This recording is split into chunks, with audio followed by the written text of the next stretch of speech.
운해무입니다. 아주 오랜만에 마카로 그림을 그립니다. 대략 1년 반쯤 된 것 같습니다. 그 정도 시간을 사용하지 않고 놔뒀더니 마카가 많이 말라버렸습니다.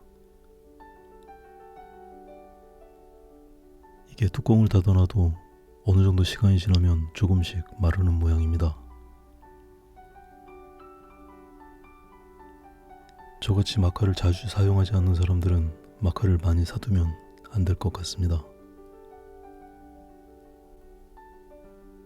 써보기도 전에 말라서 버리게 될 수도 있다는 생각이 들었습니다. 더 말라버려서 아예 못 쓰게 되기 전에 후다닥 그림 한 장을 그립니다. 이게 또 색에 따라서는 약간 변색이 되기도 하는 모양입니다. 어떤 건 그대로인데 대체로 약간씩 붉은 느낌으로 변하는 것 같습니다. 어차피 이 그림은 단색으로 그리는 거라서 별로 색이 중요하지는 않습니다. 다행히 명도는 그대로라서 그림을 그리는 데에는 별로 불편하지는 않습니다.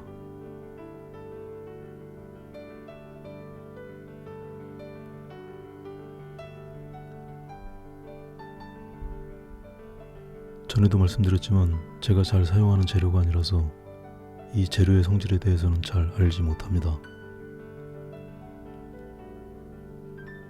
저도 두 번째 사용하는 재료라서 이 재료에 관한 한 그냥 초보자라고 할 수 있습니다.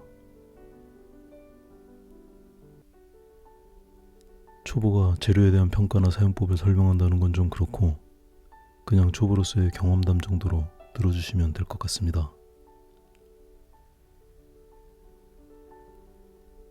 마카는 마르는 속도가 엄청납니다. 수채화 물감이랑 비교하면 건조 속도가 몇 배는 더 빠릅니다. 배합 비율 같은 건 알 수 없지만 아마도 이게 알코올을 베이스로 하는 재료라서 그런 것 같습니다.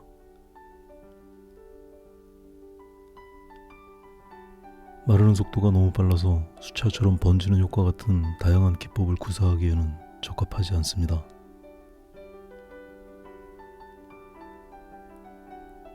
작은 면적을 아주 빠른 속도로 반복해서 칠하면 비교적 고른 칠이 되기는 하지만 그것도 어느 정도 얼룩이 남아서 다른 재료에 비해 효과적이라고 보기는 어렵습니다.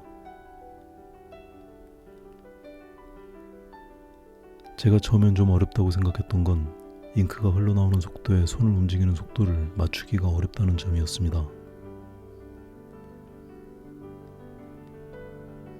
통 안에 물감의 양이 많을 때에는 잎이 많이 적셔져 있어서 손을 느리게 움직이면 너무 많이 흘러나오는 것 같습니다.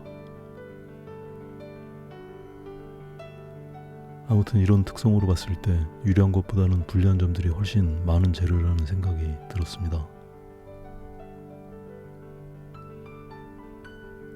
하지만 이런 평가들은 수채화를 편하게 생각하는 제 입장에서의 관점일 뿐이고 마카를 많이 사용하는 분들에겐 분명한 장점도 있을 것입니다.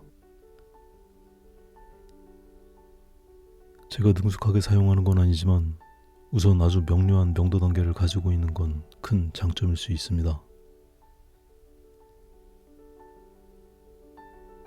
예를 들어 수채화에서 10단계 정도의 명도를 정확하게 만드는 건 의외로 쉬운 일이 아닙니다. 그걸 마카는 정확하게 구분해 두었기 때문에 손쉽게 사용할 수 있는 건 큰 장점일 수 있습니다.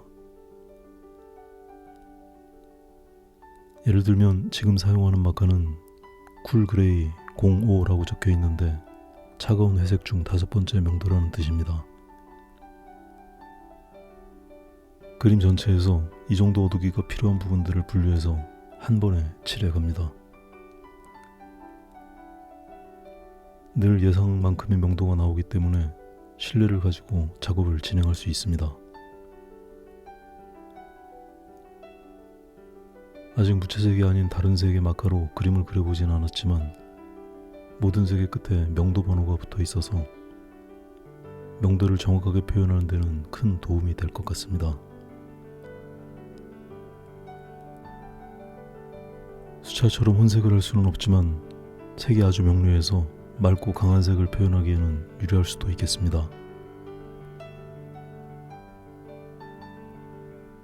나중에 다른 색의 마카를 사용하는 영상도 만들어 보도록 하겠습니다.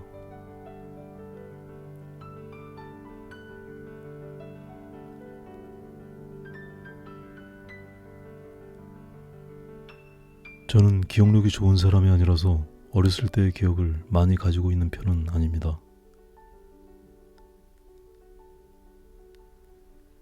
아주 특별하게 각인된 게 아니면 대체로 기억에 남는 게 별로 없습니다.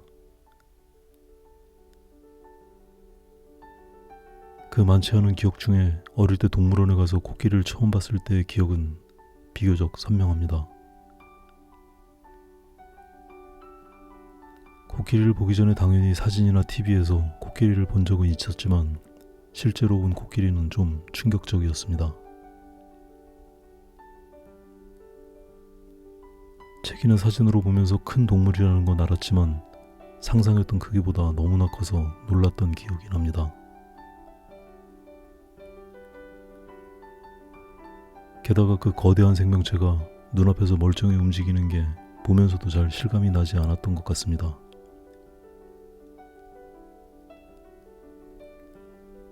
또 어찌나 지저분했던지 몸 여기저기에 마른 진흙 같은 게 떡이 져서 붙어있고 듬성듬성 까칠해 보이는 털들이 보기 흉하게 피부를 덮고 있었습니다. 심지어 냄새까지 모든 게 저에게는 너무나 충격적이었습니다.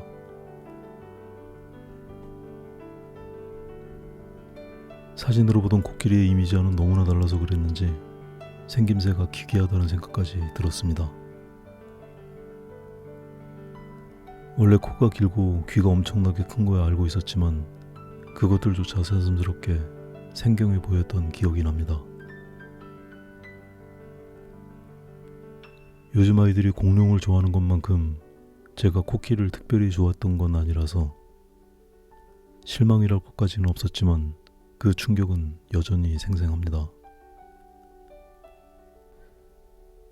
지금이 어른이 되면서 그보다 더 충격적이고 기괴한 것들을 보기도 하고 경험을 해서 어지간한 것들은 무덤덤해져 버렸지만 그때는 그게 꽤나 머릿속에 남을 만한 일이었나 봅니다.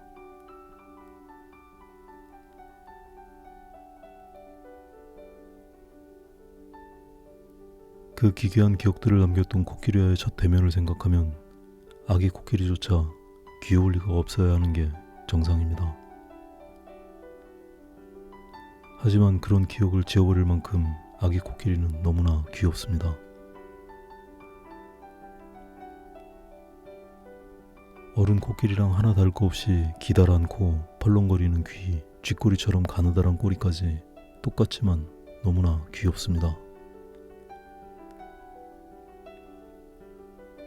이렇게 아장아장 걸어가는 코끼리의 모습은 인위적으로 만든 그 어떤 캐릭터보다 훨씬 더 귀여워 보입니다.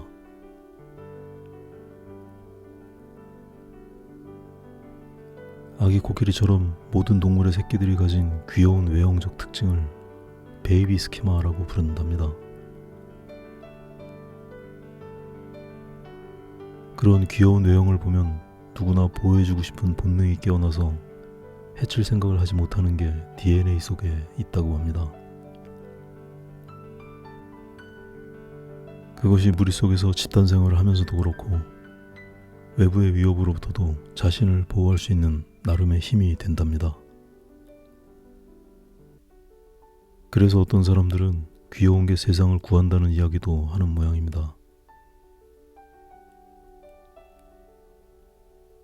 그 사람한테 귀여운 게 어떻게 세상을 구하는지는 한참 설명을 듣기는 했는데 잘 이해가 가지는 않습니다.